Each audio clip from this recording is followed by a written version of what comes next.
안녕하세요. 오늘도 이곳을 놀러와 주신 여러분들을 향해 인사를 크게 한번 올려봅니다. 즐겁고 속이 시원해지는 사연을 찾고 계신 여러분들을 위해 제가 평소에는 풀어내지 않고 속으로만 쌓아두고 있었던 저희 시댁 이야기를 살포시 꺼내보려고 합니다. 저도 한 성격 하는 덕에 당하고만 살지는 않았지만 그럼에도 불구하고 독불장군처럼 나오시는 시댁 어르신들 때문에 속이 상했던 적이 한두 번이 아니었거든요. 아무리 남편이 제 편을 들어준다고 해도 어른이 말씀하시는데 토를 단다고 툭 뱉어버리시면 저희는 합주기가 될 수밖에 없지 않겠습니까? 하지만 원래 마무리는 묵직한 한 방으로 끝내는 거라 했습니다. 제가 어떤 방법으로 저를 되찾게 되었는지 여러분들께 그 숨겨진 이야기를 들려드리겠습니다. 지금부터 어떻게 보면 경악스럽고 어떻게 보면 속이 시원한 이야기를 시작해 보도록 하겠습니다. 끝까지 함께 해주실 거죠? 저는 나름 부잣집에서 태어나 엄청난 사랑을 받으면서 무럭무럭 자랐고 당연히 고생이라는 것을 단 한 번도 하지 않고 살아왔습니다. 아주 어릴 적에 TV에 나오던 발레리나를 보고 한눈에 사랑에 빠져서 저는 발레를 배우겠다며 어머니 아버지께 엄청나게 떼를 썼고 제가 끈기가 부족한 아이였기에 엄마는 그냥 무용학원을 보내주셨습니다. 어차피 이러다가 말겠지. 뭐 한 3, 4개월 배우고 나면 재미없다고 그만두겠지 싶었는데 제가 발레 학원을 다니면서 엄청난 재능이 있다는 것을 발견하게 되었습니다.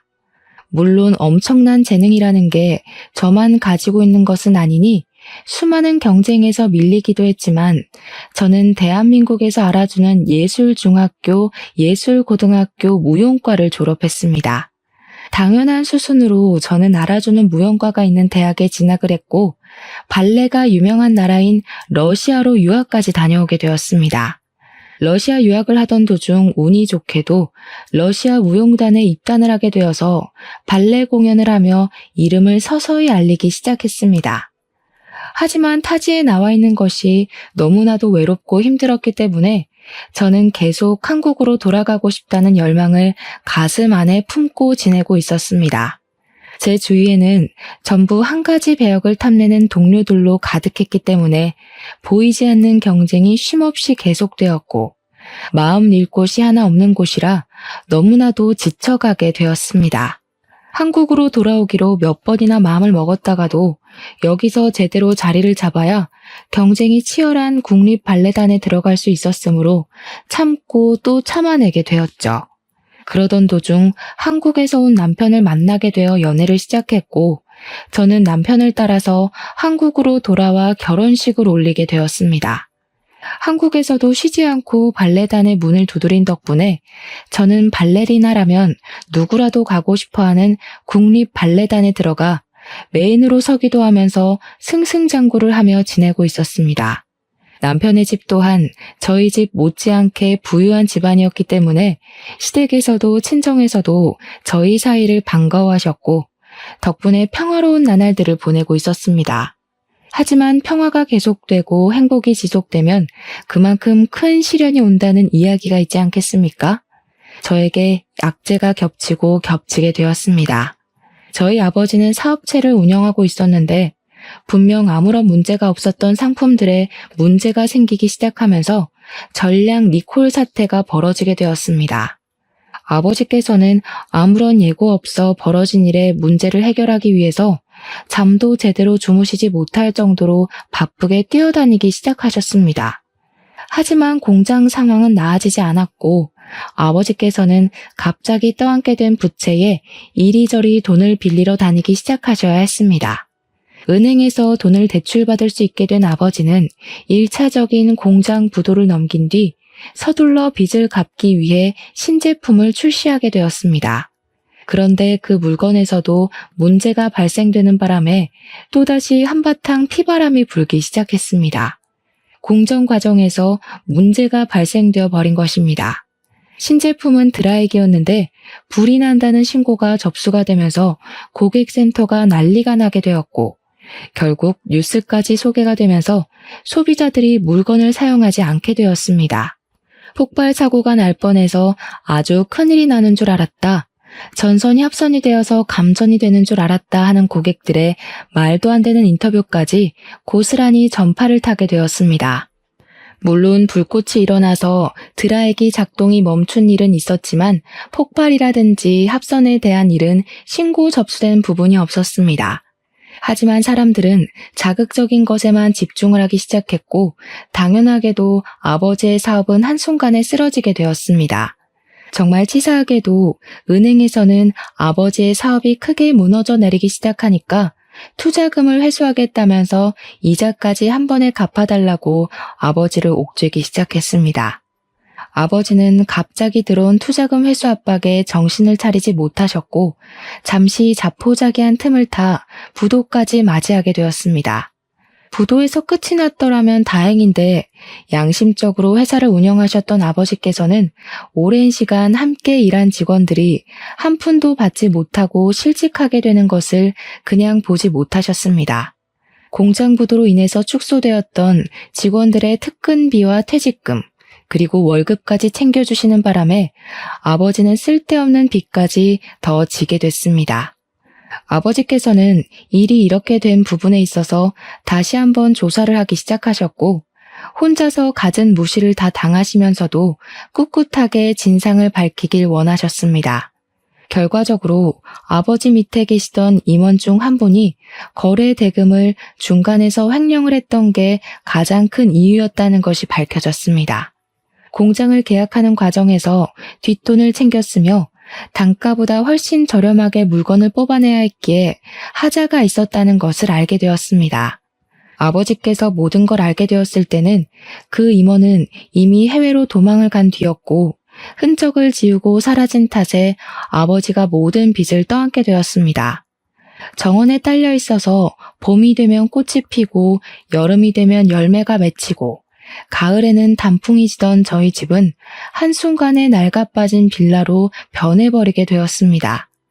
한평생을 전업주부로 사셨던 어머니께서는 바뀌어버린 환경에 적응을 하시느라 꽤 고생을 하셨습니다.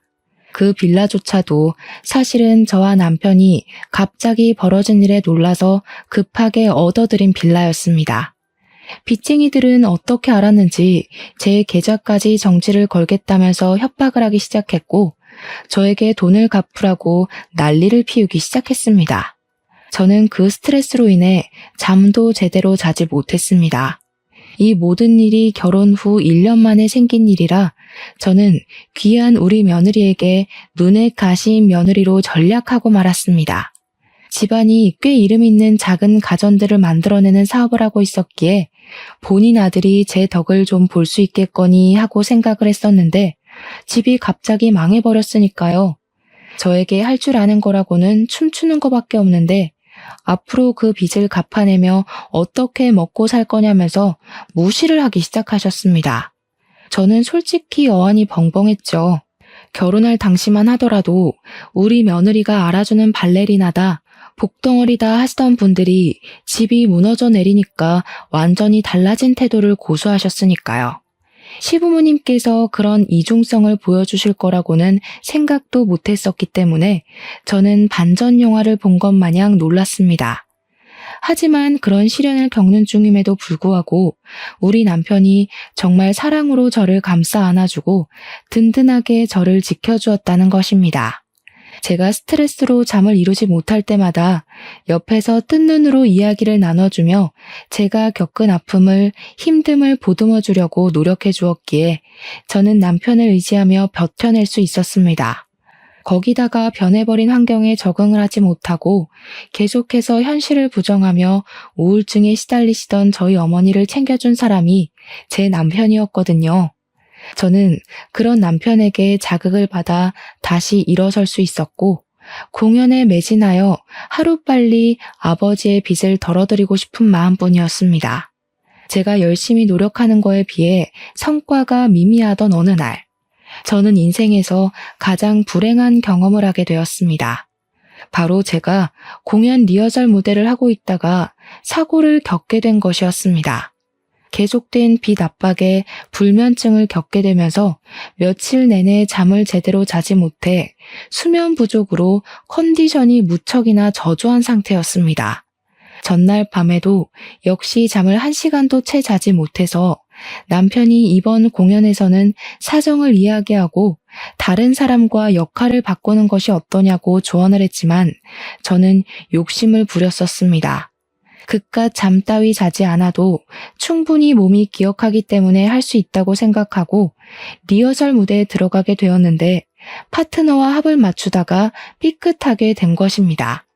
발목이나 발가락을 다쳤더라면 오히려 상관이 없었을 텐데 리프트라고 하는 남자 무용수가 여자 무용수를 들어올리는 동작을 하다가 균형을 잃게 된 것입니다.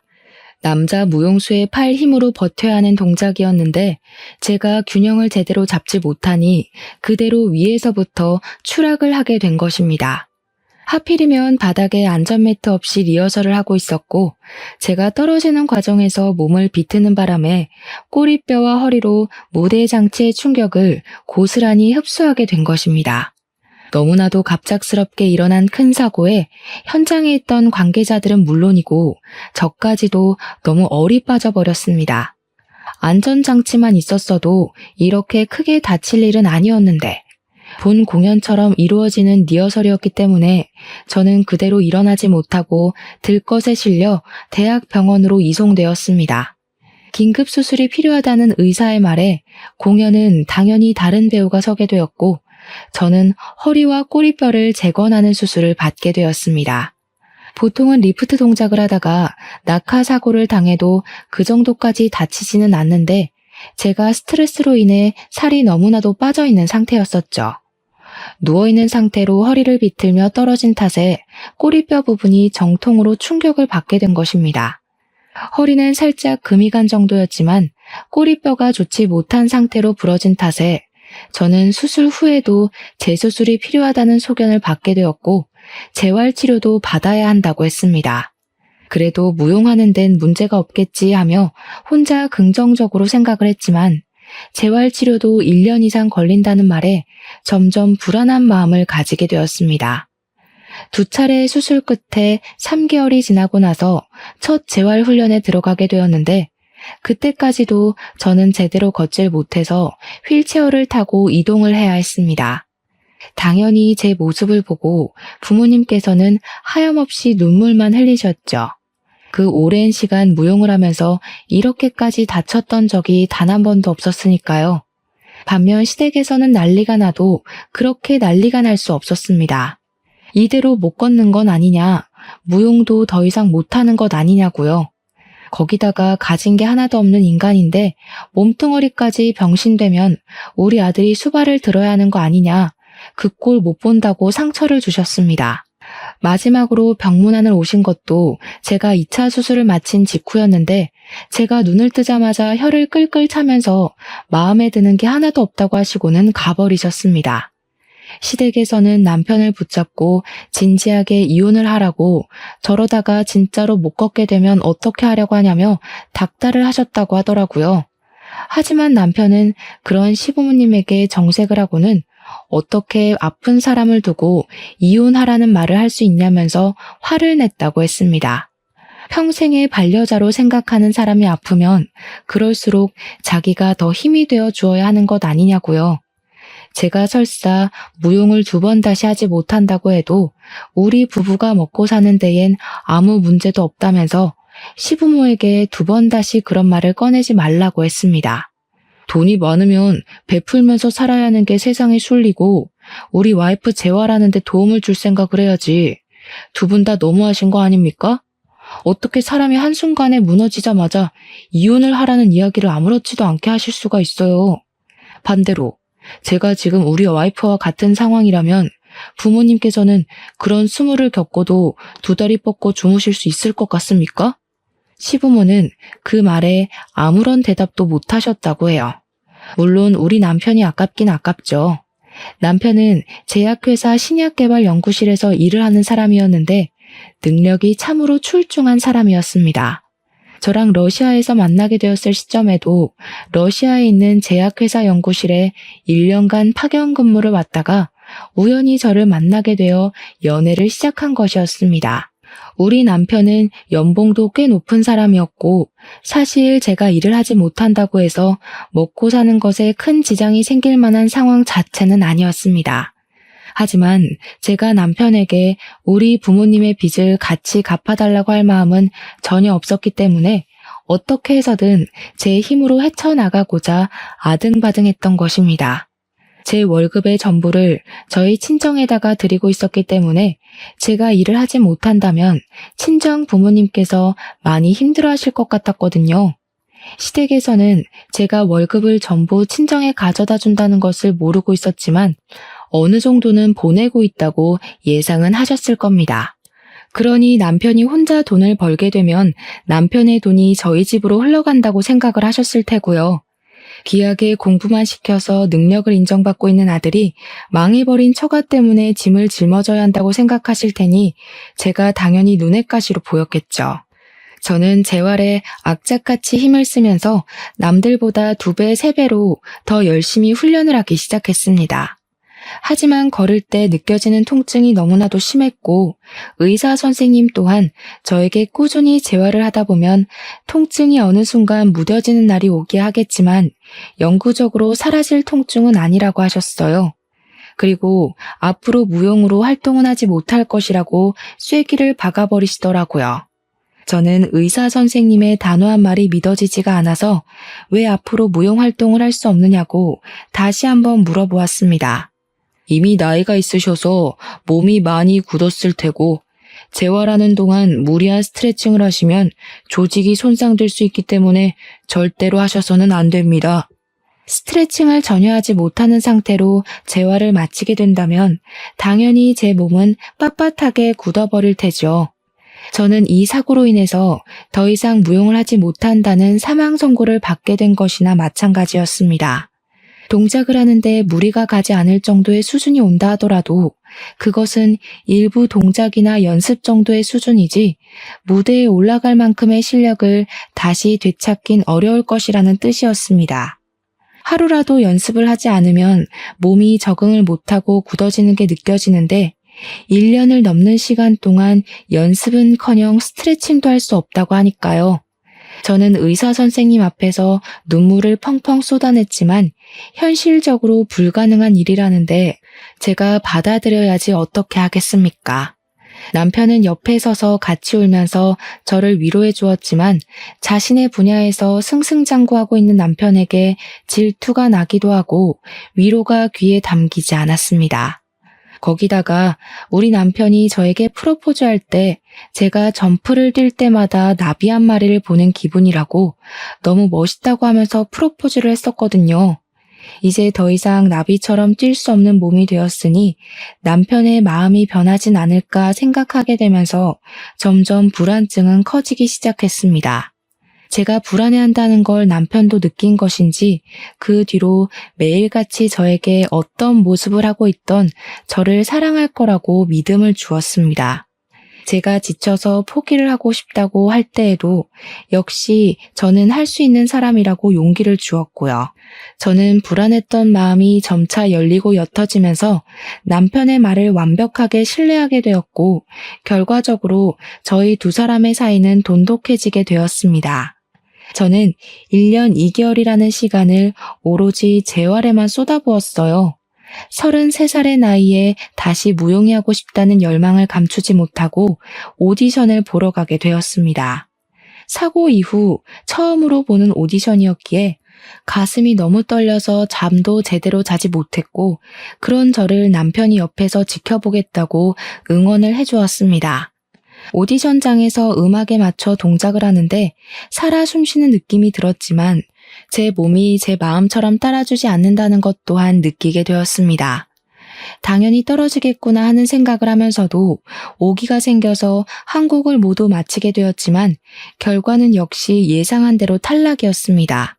30대 중반으로 가고 있는 저와 20대 초중반의 젊은 친구들의 차이가 어마어마했고요. 제 실력 자체가 예전과 비교했을 때 정말 형편없는 수준이었거든요.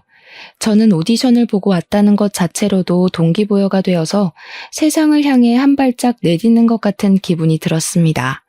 하지만 시댁에서는 저에게 허튼 짓을 하지 말라고 지금이라도 공부를 해서 공무원이라도 해보라고 압박을 주기 시작했습니다. 공무원이라는 게 말처럼 쉽게 할 수 있는 일이 아니지 않겠습니까? 애들 장난을 하는 것도 아니고 말만 뱉으면 다 되는 건 아니지 않습니까?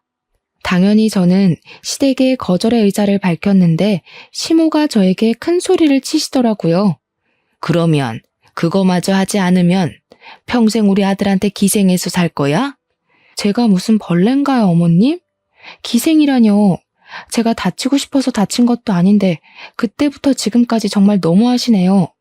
말이라도 수고했다고 못해주세요. 저도 재활치료하느라 힘들었어요. 이대로 걷지도 못하게 될까봐 불안해서 잠도 못 잤다고요. 아유, 드세다 드세. 어디 시어머니한테 말 대답을 하니? 너 우리 아들한테도 그렇게 이야기하고 쥐잡듯이 잡는 건 아니지? 시모는 그냥 모든 것이 마음에 안 든다는 식으로 말씀을 하셨고 저는 그런 시모를 무시하기 시작했습니다. 어차피 남편 앞에서는 한마디도 못하시는 분들이었기에 시모와 통화를 하든 시댁에 가든 저는 남편 옆에서 떨어지지 않았습니다. 그러니 시모도 저에게 잔소리를 하지 못했고 저에게 상처 주는 행동도 하지 못하셨습니다. 처음부터 이렇게 해야 했는데 제가 너무 뒤늦게 한 거죠. 사실 저희 남편에게는 형이 하나 여동생이 하나 있는데요. 아주버님은 정말 무뚝뚝하고 자기 일 이외에는 신경을 쓰지 않는 사람이라 가족들에게까지 관심을 두고 계시는 분들이 아니었습니다. 시부모님께서 저에게 잔소리를 하고 화를 내셔도 아주버님은 들리지도 않는 건지 세상 무심하게 자기 할 일만 하시는 분이었는데 신우는 차원이 다른 사람이었습니다. 얼마나 여우 같은 사람이었냐면 제가 발레리나로 인터뷰도 하고 주인공도 맡을 시절에는 콩고물을 얻어먹을 게 없나 싶어서 저에게 알랑방귀를 끼면서 들러붙었었거든요. 제 공연에 부르지도 않았는데 비싼 티켓 값을 내고 찾아와서는 꽃다발을 주겠다며 대기실에 들어와 괜찮은 사람 있나 없나 주변을 살피는 그런 사람이었습니다. 그러다가 마음에 드는 사람이라도 발견하면 동료 무용수들을 소개해달라고 하면서 아양은 다 떨고 저에게 친한 척을 다 했습니다. 그러다 제가 사고로 인해서 무용단은커녕 집에서 우울하게 지내고 있으니까 아무짝에도 쓸모가 없다며 시모와 함께 무시를 하기 시작하더군요. 언니, 근데 무용하다 보면 막 신체도 서로 부딪히고 딴 마음도 먹게 되고 그러지 않나? 그거 바람 아냐? 언니 솔직하게 말해봐. 같이 작품하다가 정본난 남자 무용수들도 있지? 결혼한 이후에도 있는 거 아니야? 어머머. 신우, 무식해 보이니까 어디 가서 그런 소리 절대 하지 마세요. 아셨죠? 신우 논리대로라면 세상 모든 무용수들은 죄다 가정 파탄이나 내는 사람이게요. 신체가 접촉하는 건 최소한의 부위인 거고 그것도 전부 무용 동작일 뿐인데 그런 아름다운 춤을 보고 불순한 생각만 하신 거예요? 신우는 문화생활을 즐기면 안 되겠다. 혹시 영화나 드라마 보고도 주인공들끼리 무조건 사귄다, 바람이다 생각하시는 건 아니죠? 그러면 너무 무식한 건데. 뭐요? 무식? 언니 지금 저한테 무식이라고 했어요? 그렇잖아요. 누가 일적으로 만난 사이끼리 그런 생각을 해요? 신우는 회사 다니면서 회사 과장님, 부장님이랑 회의하면 바람 피우는 것 같아요? 와, 그 정도면 진짜 망상증이다. 신우 제가 다니는 병원이 정신과가 유명하다고 하던데 같이 한번 가볼래요? 시모야 우더른이니까 저렇게 함부로 말을 할 수 있지만 신우는 저보다 어린데 굳이 제가 당하고 있을 필요가 없지 않겠습니까? 제가 워낙 말빨도 좋고 그동안 시모에게 당했던 일들을 언젠간 터뜨리려고 꾹꾹 눌러놓고 있었는데 신우가 먼저 와서 살살 긁어주니 저야 스트레스 풀고 좋은 기회였죠. 하지만 신우는 저에게 당한 것이 분했던 건지 저를 한 방 먹이고 싶어서 그러는 건지 쉬지 않고 시비를 걸어왔고 그때마다 저는 웃으면서 신우의 속을 뒤집어 놓았습니다. 언니는 정말 좋겠다. 이제 집에서 놀고 먹을 텐데 부러워서 어떡해? 난 능력을 인정받아서 승진을 했는데 그러니까 여유 시간이 하나도 없지 뭐야. 그냥 나도 시집이나 잘 가서 언니처럼 집에서 빨래하고 설거지하고 청소하면서 살면 너무너무 좋을 텐데. 그러니까요, 신우. 시집을 잘 가야 저처럼 집에서 집안일하며 여유도 부리고 할 텐데. 신우는 시집을 잘 갈 수 있으려나 모르겠어요. 능력 인정받았을 때 가치를 올려둬야 나중에 저처럼 편안하게 살죠. 신우는 지금부터 열심히 노력해야 되겠다. 진짜 얼마나 약을 잘 올리는지 화가 나는데 화를 내면 좀생이처럼 보이게 만드는 재주가 있더라고요. 그래서 저도 살살 약을 올리면서 신우 속을 긁었습니다. 정말 피는 못 속인다고 신우가 왜 시모 딸인지 절절하게 알게 되었거든요. 성격이 둘이 똑같은데 어디 가서 말 안 해도 모녀지간인 게 티가 나더라고요. 저도 지지 않고 맞받아치기 시작하니까 시모도 신우도 대놓고 욕도 못하고 끙끙 앓기만 하고 있었습니다. 그러다 둘이 건수를 잡은 건지 하루는 저를 불러내더라고요. 이번에는 어떤 걸로 저를 뒤집어지게 만들려고 하나 혼자 시댁에 가면서 걱정을 했는데 아니나 다를까 이제 슬슬 아이를 가지라고 하더라고요. 너도 이제 일을 쉬고 있으니까 아이를 가져야지 않겠니? 원래 집안이 복작복작할수록 복이 들어오는 거다. 하지만 저랑 남편은 처음 결혼을 약속했던 그날부터 지금까지 변함없이 딩크족으로 살기로 했었거든요. 저희 둘 다 아이를 별로 좋아하지 않기도 했고 한 사람의 인생을 책임져야 한다는 것이 부담스럽게 느껴지기도 했고요. 무엇보다 제가 무용을 했던 사람이었잖아요. 무용수에게 임신과 출산은 몸이 엄청나게 망가지는 일이나 다름없었죠. 골반부터 시작해서 온몸의 뼈가 다 열리고 장기의 위치가 바뀌니까요.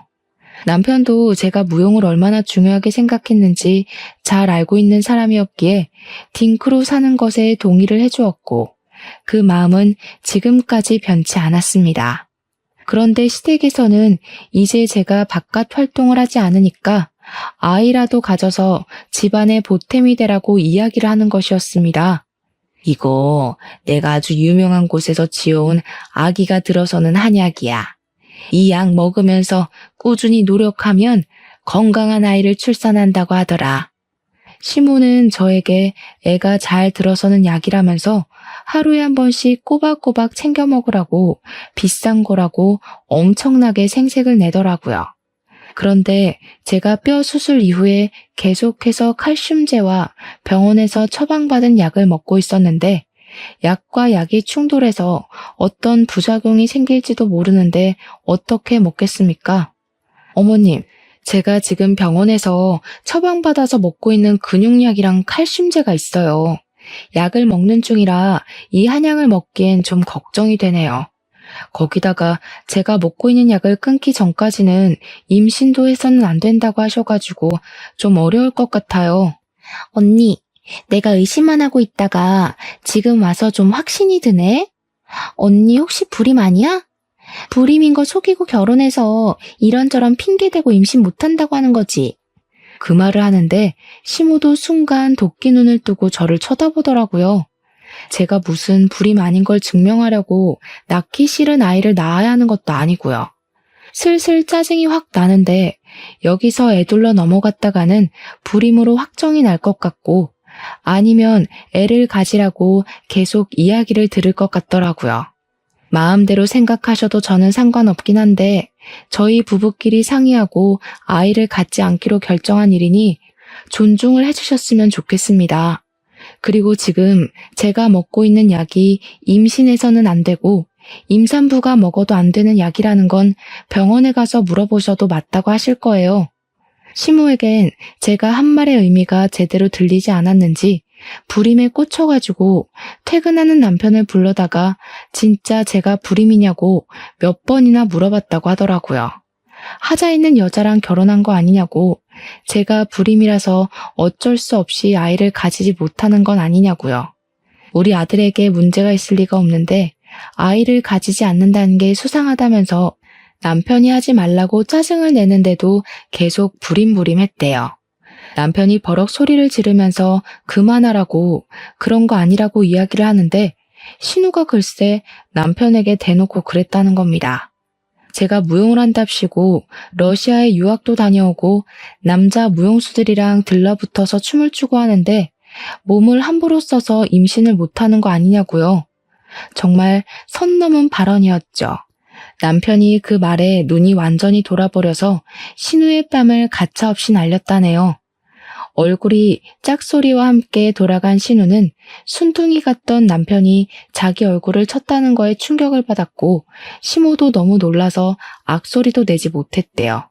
남편이 씩씩거리면서 신우한테 삿대질을 하면서 경고를 했다고 합니다. 왜 우리 와이프한테 문제가 있을 거라고 생각해? 내가 불임이야, 내가 애를 가지지 못해서 우리가 딩크족으로 살기로 협의를 본 거라고. 너 한 번만 더 너네 새언니에 대해서 그딴 소리 퍼뜨리고 다녀봐. 그 다음부터는 뺨으로 안 끝나. 말이 끝나기 무섭게 신우가 뺨을 부여잡고 아프다고 엉엉 울기 시작했대요. 얼마나 세게 쳤는지 손가락이 그대로 남았다고 하더라고요. 시모도 애는 왜 때리냐며 남편한테 한 소리를 했다고 하는데 남편은 시모에게도 지지 않고 형이 있는데 대를 왜 자기가 이어야 하냐고 사자후를 내뱉었대요. 남편은 저랑 둘이서 평생 행복하게 사는 게 꿈이라고 가족관계에 왈가왈부하지 말라면서 시모가 저에게 주려고 했던 한약을 다 버렸대요. 하나하나 포장된 약을 가위로 다 뜯어서 싱크대에 부어버리니까 시모가 그게 얼마짜리인 줄 알고 버리는 거냐고 악을 썼다네요. 남편은 얼마짜리인지가 뭐가 중요하냐, 맥을 짚어서 개인에게 맞춘 약도 아닌 걸 보면 공장에서 찍어낸 거나 다름없을 거라고 한 소리 하고요. 2번 다신 이런 거 보내지도 말라면서 다음에 또 이런 일이 있으면 그때는 집도 이사가고 번호도 바꿔버릴 거라고 도리어 협박을 한 거죠. 남편이 제가 없는 자리에서 한바탕 난리를 친 덕분에 시모도 신우도 한동안은 저에게 연락도 하지 않고 속도 뒤집어 놓지 않더라고요. 그날 집을 나오는 남편이 눈을 부라리면서 전화하지 마! 라고 외친 덕분이라며 저한테 잘했지 하는데 잘했다 해줬습니다. 근데 시댁에서 그 난장판을 피우는데 아주버님도 자리에 계셨다고 하더라고요. 자기 여동생이 뺨 맞고 시모가 바락바락 소리를 지르는데도 눈 하나 깜빡 안 하더래요. 남편이 집에 간다고 나오니까 그제야 잘 가라고 인사 한마디 한 게 끝이라는데 그 이야기를 듣고 아주버님도 진짜 대단하다 싶었죠 뭐. 그렇게 평화로운 시간을 보내던 도중에 저와 함께 같이 공연을 했던 무용 선배에게서 오랜만에 연락이 왔습니다. 제가 살고 있는 동네에 무용학원을 열게 되었는데 제가 일을 하지 않고 있다는 소식을 들었다면서 강사로 일을 해볼 생각 없냐고 물어보더라고요. 꾸준한 재활을 통해서 공연을 2-3시간 올리는 것은 무리가 있지만 웬만한 동작은 다 할 수 있었기에 냉큼 하겠다고 답장을 보냈습니다. 무용과는 더 이상 인연이 닿지 않을 거라 생각했는데 다시 할 수 있다고 생각을 하니 가슴이 무척이나 두근거렸습니다. 거기다가 부모님의 빚을 갚는 것에 도움을 드릴 수 있다고 생각하니 기뻤고요. 제가 다시 일을 시작했다는 소식이 시댁에도 들어간 건지 시모가 볼멘 소리로 우리 아들 밥은 누가 챙기냐 하는 소리를 듣긴 했어요. 물론 무시했습니다. 시모의 말 한마디 한마디에 반응을 해주면 오히려 더 발작하시며 달려드시더라고요. 수술해서 요양하는 동안 집에 붙어 있으면서 집안일을 좀 하는 것 같길래 한시름 털었더니 또 일을 하겠다고? 그거 얼마나 번다고. 우리 아들 밥 차려주는 게 더 중요하지. 우리 아들이 돈도 잘 버는데 굳이 일을 하겠다는 이유가 뭐야? 너 설마 사돈댁에 돈 갖다 바치니? 우리 아들이 벌어온 돈도 사돈댁 빚 갚는 데 쓰고 있는 건 아니지? 제가 그냥 한 귀로 듣고 한 귀로 흘리면서 네 아니요로만 일관을 하니까 시모가 엄청나게 답답했었나 봅니다. 고부간의 갈등은 저희 둘에게서 끝이 났어야 했는데 저희 부모님께 전화를 해서 시모가 엄청나게 답답했었나 봅니다.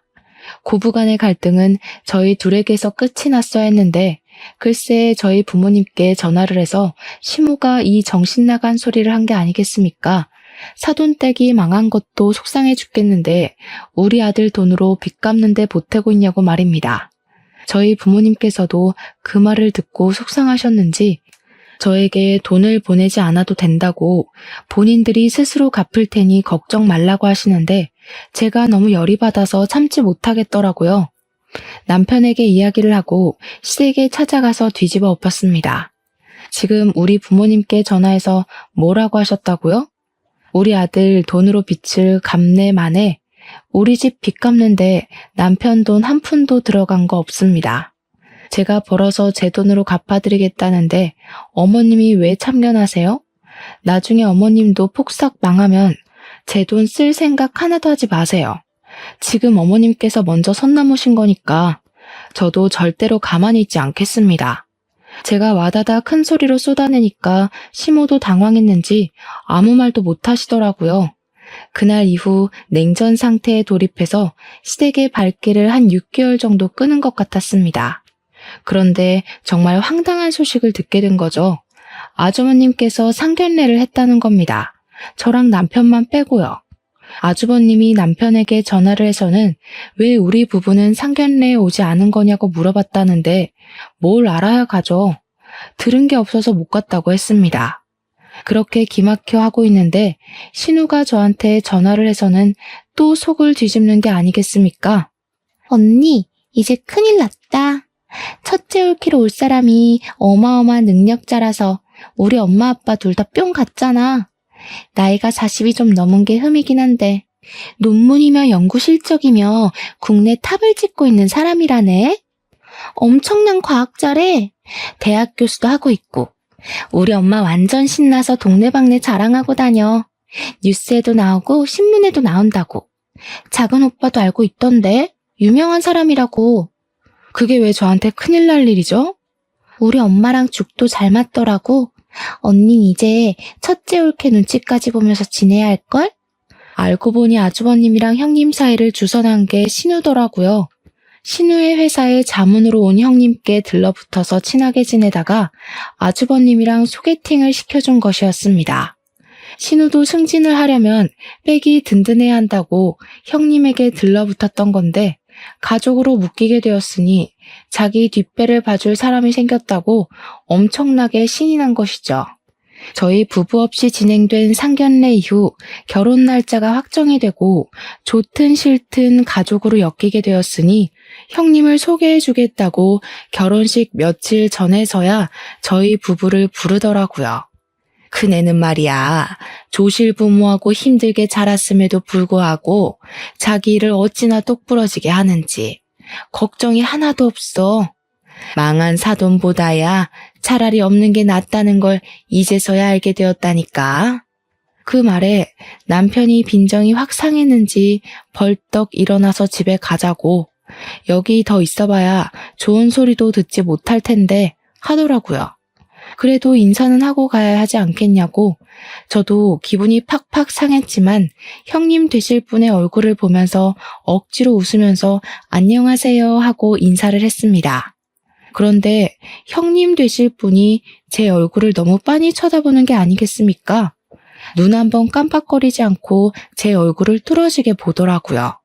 시모가 제 욕을 얼마나 했으면 이렇게 무례하게 인사도 받아주지 않고 제 얼굴을 보는 걸까 싶어서 고개를 돌리려고 하는데 제 손을 딱 잡는 겁니다. 혹시 김철현 사장님 따님인 김혜나 씨 맞으세요? 네. 저희 아버지를 어떻게 아세요? 아니, 어떻게 이런 인연이. 김철현 사장님은 잘 지내고 계세요? 제 은인이나 다름없는 분이세요. 시부모도 아주버님도 신우까지도 모두 궁금해하면서 형님을 바라보자 형님이 이야기를 하기 시작하셨거든요. 저희 아버지께서 사업을 한창 열심히 하실 때 부유할수록 남에게 도움을 주면서 살아야 한다고 하셨었거든요.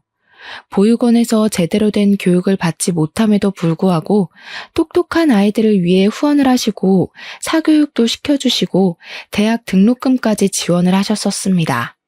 형님께서 자신이 거기에 선발이 되어서 공부만 할 수 있게 많은 지원을 받았던 학생이라고, 덕분에 돈 걱정 없이 정말 제대로 된 교육을 받았다고 하시는 겁니다.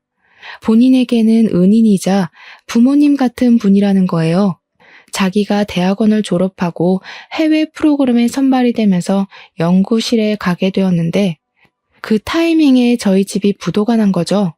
너무 먼 곳에 있어서 한 번도 찾아뵙지 못하고 시간을 보냈는데, 한국에 돌아오고 나서 저희 집이 살던 집에 찾아가니까 이미 이사를 가고 없었다는 겁니다.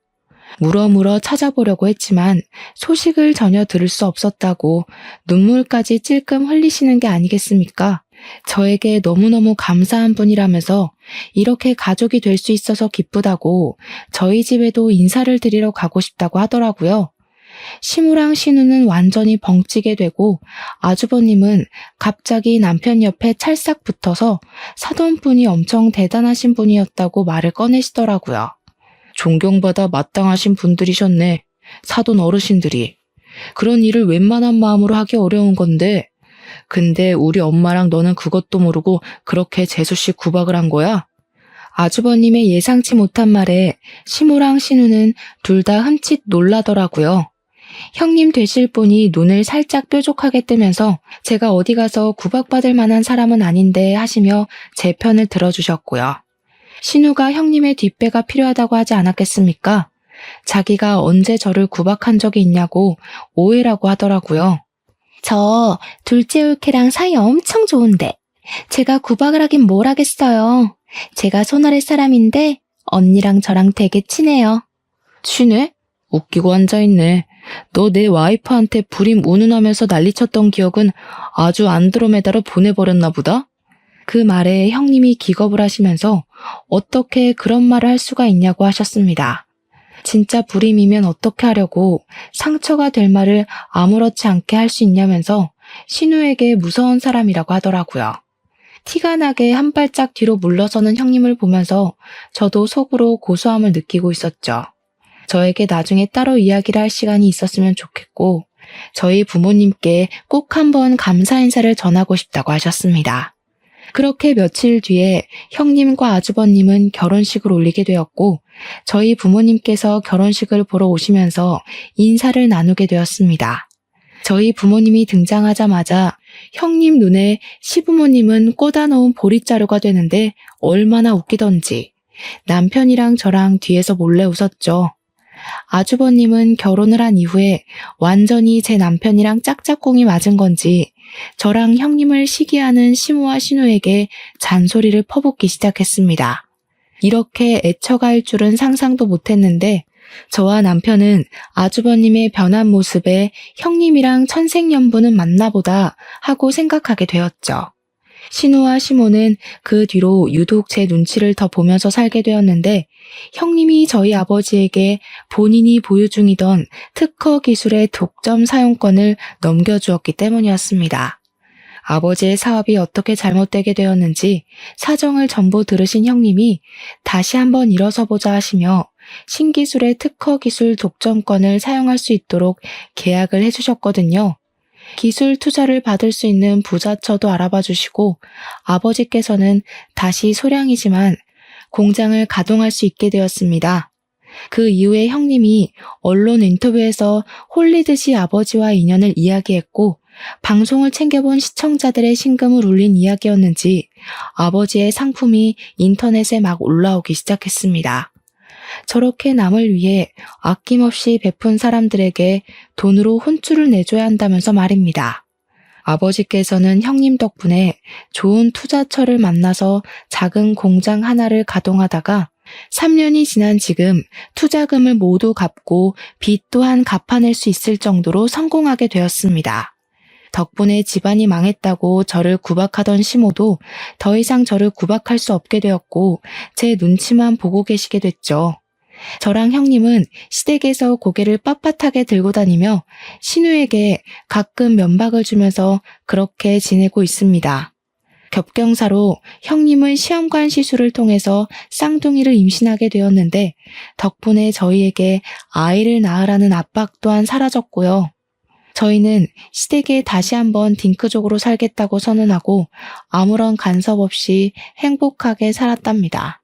비온 뒤에 땅이 굳는 것처럼 단단하게 저와 남편 앞으로도 건강하게 살겠습니다. 끝으로 제 사연을 들어주신 여러분 정말로 감사드립니다.